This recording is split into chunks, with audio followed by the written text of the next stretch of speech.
regalo mo kukuha nyo ngayong gabi, mga katropay? Alam kong maliban sa pang-merienda, nag-iipon din tayo ng chika.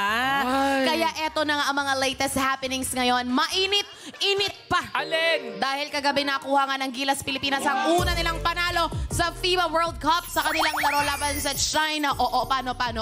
Sa score na 96-75 in favor of Gilas.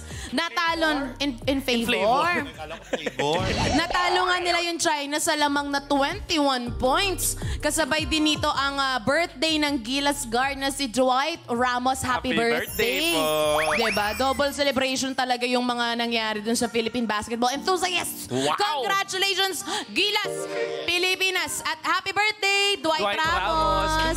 Congrats din natin talaga. Congrats. Congratulations, CJ Perez. Ayan ka na naman.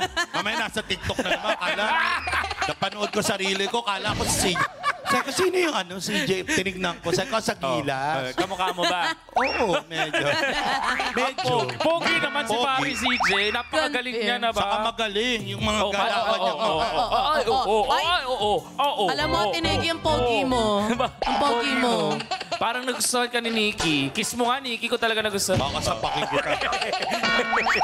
Yan na nga ang first chika natin for Mukha mo today's sasapakin video. kita. Babasagin ko pang nguya mo.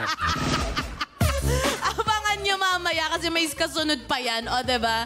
Nakaipon na kayo ng panalo, may bonus pang chika. Kaya